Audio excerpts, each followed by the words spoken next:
Hey everybody, this is Alex Merced, and welcome to another video in this React 18 101 source. We kind of gotten pretty deep into React as we've gone along, but I think these are useful nuances to pick out earlier than later. Um, but there have been tricky nuances as we've gone through, but you are now aware of them. The idea isn't to master them or be able to be like, oh, fully appreciate every nuance up front, but being aware that these nuances exist will then later, as you build things, let you kind of be like, yeah, I remember Alex discussed this. Let me go think about that. Let me go revisit that video, and now that I've done some things and appreciate like some of the updates. So what we're going to do in this video is we're going to talk about controlled forms. So what if I wanted to create like a more complicated form? Okay, so we'll create like a quick like to-do list and show you how like that would work. So what I'm going to do is I'm going to create a new component, new file. We'll call it controlled form.js, and I'm going to again create another function with a different component. So export default function controlled form. Again, it's a function. All components receive props, and they're going to return JSX. So h1, controlled form. So that file is created. I'm going to head back to my app.js, and I'm going to import controlled form. And instead of, I'm going to get rid of uncontrolled form here from the previous video. And now we're going to have controlled form. Okay, and let me run the server again.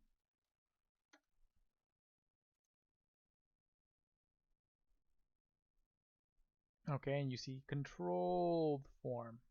Okay, controlled form. So if we see that this component is being generated. So again, that's always like the first step. Create the component, make sure that it's mounted and it's visible, it works, and then we can get more complicated with it. Okay, so we want to create like a to-do list. Okay, so when I think of like a list of to-dos, that's probably going to be an array. So we're going to start with like an array of strings. And when I think about it, generally anytime that array of strings should change, shouldn't the DOM, like shouldn't we have an update on the screen with the new changes in the to-do list? So that's probably going to be state. Okay, so I'm going to go bring that in. So import use state from React. So what I'm going to do is I'm going to declare use const to-dos set to-dos equals set equals use state, and it's going to start off with an array with a few strings. So breakfast, lunch. That's how it'll start. Cool. So and now I want that list of to-dos to show up on the screen. Okay. Now here's the thing: you never know how many to-dos are in the list. Okay, so you generally don't want to just sit there and say, okay, do something like this, where I go div, and then we're going to create like an h1, and then we're going to say like inside of h1 is going to be like to-dos, the first thing in the array 0, and then do one for each one, because again, if you hard code it, what happens? We add a to-do, we subtract a to-do, like you're not capturing it. So generally when you want to work with an array, if I wanted to create an h1 for each to-do, the trick is to use array methods. And what array method allows us to get something different for each array item, and that's map.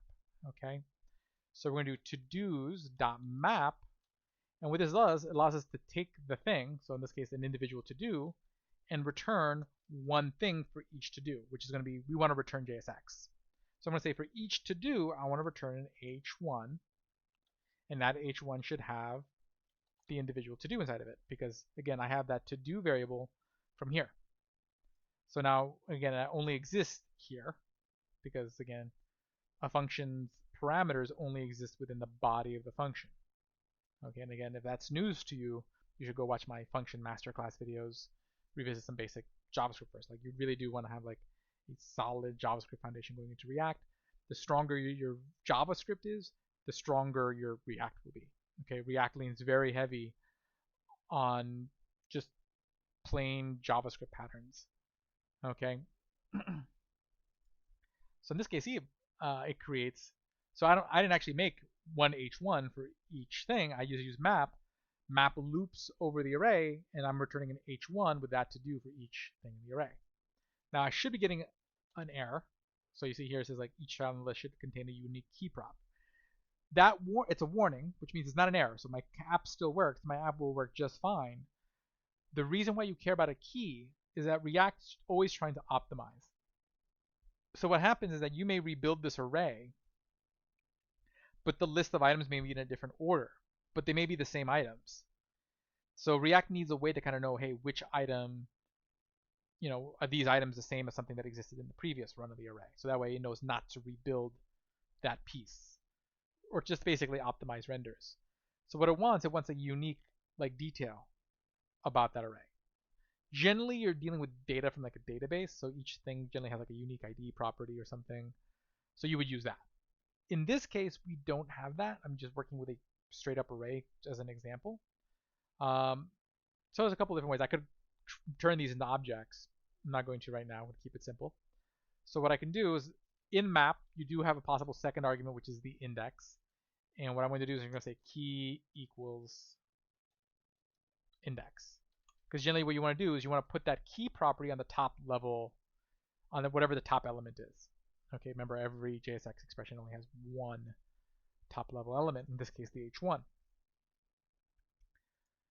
Okay, so that's just going to allow React internally to keep track of things. Like, again, we don't need to fully appreciate like how it does that. We just need to know that if we have this key property, it's going to help things run things smoother. And that's going to be great when we're talking about like dealing with like hundreds, if not thousands of items in an array. For a few items like right now, it's really not going to make much of a difference, or at least not a noticeable difference. Okay, so let me save that. Okay, but you see here, that's how we can loop over things in arrays. So if I want to create JSX for each item in an array, how do I do that? Map. Okay, you write in React a lot, you're going to be writing a lot of maps. Okay, cool. Now what I'd like to do is make it where we can create like a new to-do. So I want to create a form. So what I'm going to do is I'm going to create like a form tag. And in that form, we're going to have an input of type equals text. We're going to give it a name property. Name equals to do. Doesn't really matter. I mean, we need to give it a name, but to do. And then we're going to have a submit button. Input type equals submit. Okay, so we have this form up here. And I want to make it where, hey, we can fill in the form and then we hit submit. And it's going to add that to our to-do list. Couple issues. What I'm going to want to do is I'm going to want to create a function for when we submit this form. So we'll do that first. Function on, we'll call it like handle submit. So generally you call functions that handle an event, the handle then the name of the event. So the event is a submit event. You're submitting the form, so we call the function handle submit. And it's just going to be this function here. And I wrote that all wrong. Oops. Function handle submit. And what this function should do is that it's going to, push something into that array. So we, again, remember the whole like new objects thing. So we want to create a copy of the previous array. So we're going to say const new state equals the old state. So a new array with the same things as the old array. So dot dot dot to dos. Then we're going to like push something. So we're going to take new state dot push something into it. But we don't know what we're going to push into it right now. Okay, right now I'll just push in the number 1. And then what you want to do is we want to set the state to the new state. Set state to the new state. Okay, and it's actually set to dos. Set to dos. Okay, because that's what we called it. Cool. So this will be my function, and then I want to put that on when this form submits. So it goes on the form. So I would say, hey, when this form submits, use that handle submit. Okay. So if I hit submit right now, but notice like the 1 showed up for a second, but then it disappeared. Let me do that again. See, it shows up and it's gone. what's happening? Well, the way HTML forms happen is that technically they by default make a request. So basically what's happening is that it's refreshing the page because it's trying to make a request because that's how traditionally forms act. So what we need to do is we're going to need to grab the event object. So since this is an event function, this function's handling the event, it should be receiving the event object, which is an object with all the details about that particular event. Okay, it's just something that the browser passes to any function that handles an event. And what I'm going to want to do is call event.preventDefault. Okay, and if you're not familiar with event.preventDefault, I highly recommend watching my JavaScript DOM manipulation videos where I go really in depth with the JavaScript DOM API so you can understand JavaScript. Because again, how well you understand React is going to depend heavily on how you understand JavaScript and what's built in the JavaScript. And I have a lot of videos on that as well. So this is going to prevent that page from refreshing. So now if I do this now, you can see it's adding 1. So it's working. See, like it's adding a 1 to that array. So if I take a look over here, I go to my components and I take a look at state, see, like my state is now 1, 1, 1, 1. But what if I wanted to, but I still need to figure out how am I supposed to get this data from this input box? I could use a ref like we did last time and do that uncontrolled form, but I want to show you guys how to do a controlled form. And the idea here is controlled because the form is controlled by state. What we're going to do is we're going to create a new piece of state for the form. Okay, so I'm going to say const form set form equals use state. And typically what you do is you create an object, and the object should have a property for each input. So right now we only have one input, and the property should be named after the name of that input. So in this case, to do. So it's just going to have a property called to do, which starts out as an empty string. Okay. Cool. And what we want to do is we want to say, hey, that form should be bound to this state. So what I'm going to do is I'm going to go over here to the input, to that, and say this particular property's value should always equal whatever the form dot to do is. Okay, which is right now an empty string. Problem is, if I type in here, I can't type in here. Okay, why? Because technically, even though I'm typing in there, it's happening. It keeps changing it back to this. So that means that what I need to do is I need to update this every time I type in the box, so that way the form, because so again, the idea is that that state is controlling the form. Okay, so I need that state to update every time I type in that box. So what we're going to do is we're going to create a function that's going to handle that change, that input. So usually we call that handle change. And it'll receive the event. I forget if we're going to use the event or not, but I think we are. But essentially what's going to happen is what I want to do is, one, update the stat set form state, or this form state, which is an object. So again, I want to do that whole like create a new object. So I want to create const new state, which equals a copy of the old state. And since the old state is an object, we copy it. So that's a copy of the form from before. Then we're going to want to update the correct property. Now, I don't know, there might be like 5 inputs. Okay, I don't know which input I'm updating. So what you can do is we can dynamically grab the key that we want to update. So the event object should also have the thing that you're typing in. So that input box would technically be event.target. That would be the input because that's the target is the thing I'm typing in. So I can say event.target.name. That would grab that name property, which in this case is to do. So basically what I'm saying is I'm saying, hey, I'm addressing the to do property in the form object. Because again, we can use square brackets to access a property of an object. If you're not familiar with that pattern, then please go watch my objects masterclass video where I go in depth about JavaScript objects. So I'm not going to recap all that here. Oh. But then what I can do is say, hey, that equals whatever the value of the form is, event.target.value. That would be the value of the form input. Okay. And actually, this should be new state because I don't want to change the old object. I want to change the new object. And then I can set the state to be that new object, the new state. Cool. So generally, anytime I type, this is going to run. And to make sure that this happens, what you do is you go to the input and you're going to add an on change event. So you can say, hey, anytime this input changes because I typed in it, run this function, handle change. Okay, and now if I type in here, it works. And then if I take a look at my state, see like that to-do state keeps changing to whatever I type in the box. Okay, right there. Cool. So now I know that inside this form state, the to-do property of that form state should always equal what's in the form. Okay, so in that case I can use that. So instead of pushing in the string of 1, I can now push in like form.todo. Okay, and now watch what happens. If I go dinner, oops. Okay, let me refresh this. If I go dinner, submit. Because what's happening is that when I type in the input box, the handle change function is updating the form state. So that to do is going to equal dinner. And then when I click the submit button, that's triggering the handle submit function.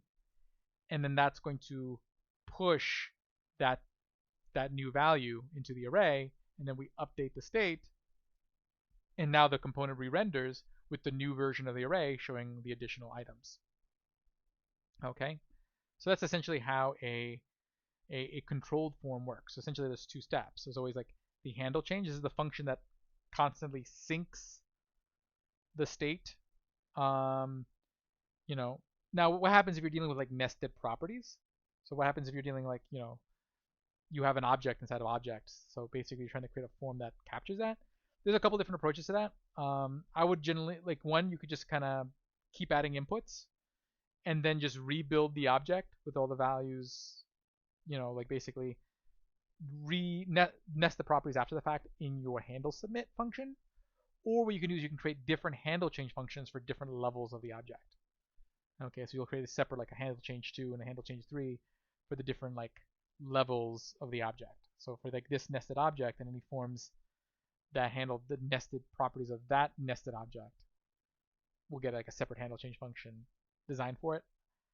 I would probably, again, just the easier way would just be to rebuild the object in handle submit. So keep everything top level on the form, and then what you would do is you would just, so like just to give you an example, let me duplicate this. Actually, what I'll do is I'll push this as it is now. So we'll say simple uncontrolled form, pushy simple controlled form.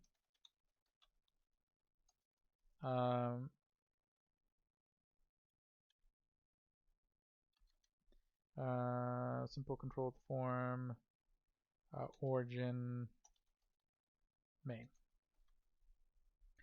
Okay, and then let's start this back up.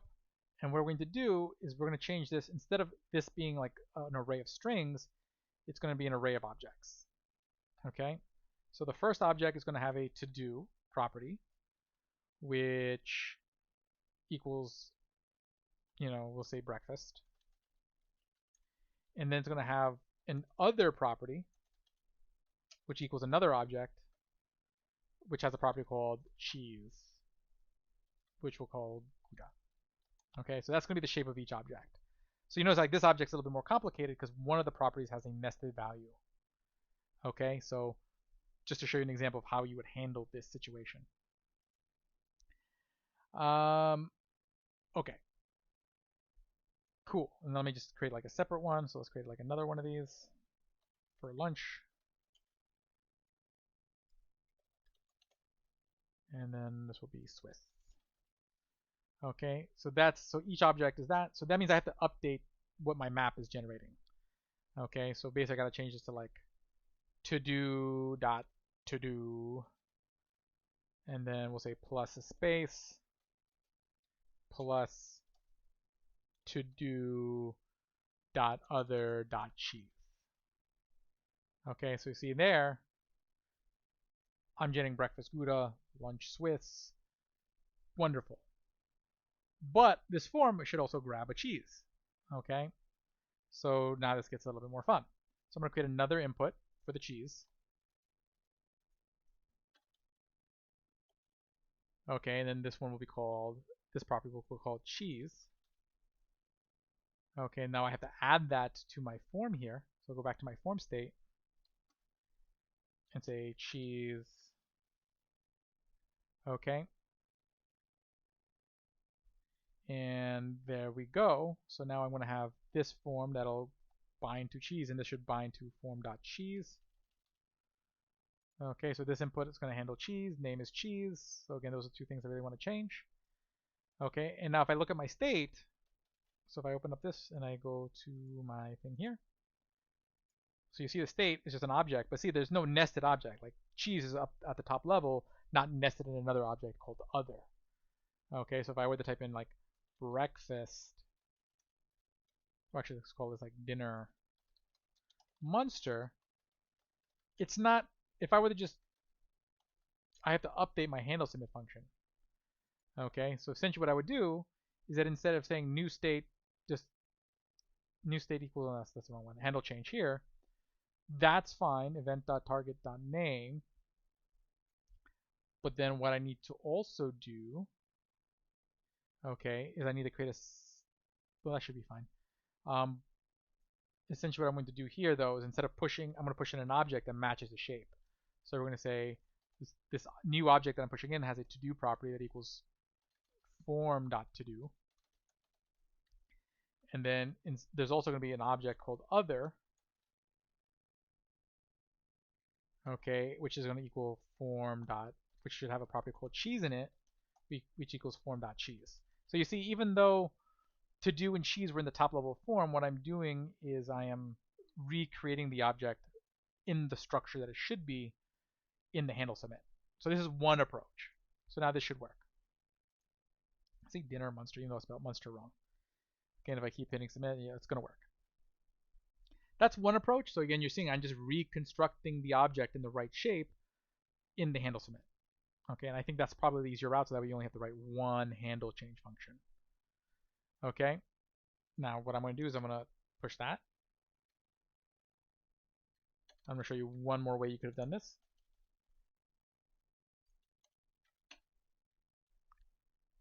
Okay.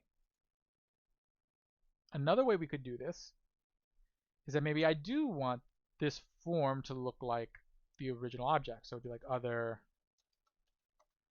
and then cheese. Got it. Okay, so so it's following the shape of the original objects up here, which is, you know, that could be considered ideal. But then what I need to do is I could do some fancy if statements here and handle change. You could, or I can create like a separate handle change function. So then what I'll do here is I'll create another handle change function called handle change 2, except now instead of saying new state, it's going to be like new state dot other event dot target dot name. So I'm changing at that other level in that other object. Okay, and this should work just the same, but except now when you change the cheese property, you're going to use handle change 2. So that way it's handling it at the right level. I have one, so any object that's inside, any form that is attached to something in the other object uses this handle change. Any form element that's attached to something that's in the top level object will be like to do, would be here. Use this handle change. So this should have the same effect, although I need to run the server. So I will run the server. So again, if I type in dinner Munster, now let me just take a look at, spell Munster right. Let's take a look at the state. So use my DevTools. Okay, let me refresh. Okay, so you see like the state for my form, see it's like it's like, you know, again it's that shape. So it has an object called other, which is inside of it. And if I go like dinner, okay, I see the to do property change to dinner. If I change the cheese, we'll say Munster. I see that the cheese property changed to Munster, even though it's inside the other object, because I gave it that separate handle change function that handles that nested level. Okay, and if I hit submit, it works. Oh, no, it did not. Oh, because I didn't change the handle submit function. So then I would take this handle submit function, and now I could just literally push in form, and I could just actually just push in the form object, and then that should work. So now if I do it, boom, because it's just taking the object is already in perfect shape. Like this object, this state here is in perfect object that matches the other to-dos. So anytime I push it, it's just going to perfectly work.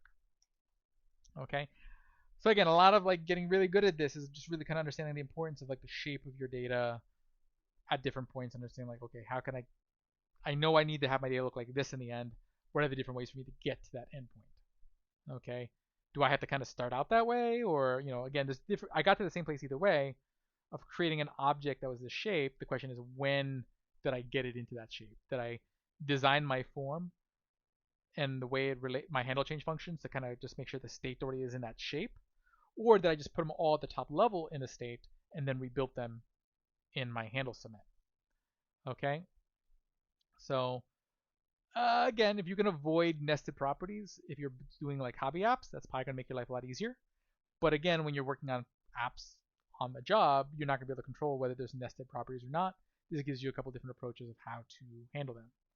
But again, this is how you do a controlled form. You would take advantage of these things. And again, this is how you iterate over arrays by using a map. Okay, and I do have a video that's like a React map masterclass that goes in real depth of how to use map and the different techniques with map. So I highly recommend watching that. Just go on YouTube, look it up, and you'll find it. I have lots of React videos showing you all sorts of really cool features with React. So I think at this point we've gone over pretty in depth the basics and then some of React. So right now what I would do is focus on like maybe building like some to-do lists, whatnot. I might make one more video just about how to do API calls in React, because that's the other sort of big piece. But as far as like videos on React Router, just take a look at my existing videos. Make sure you're looking at React Router 6, not my older videos on React Router 5, because there are some big differences between React Router 5 and React Router 6. On other libraries. So I'll leave it at that. I'll see you all in the next video. Ciao.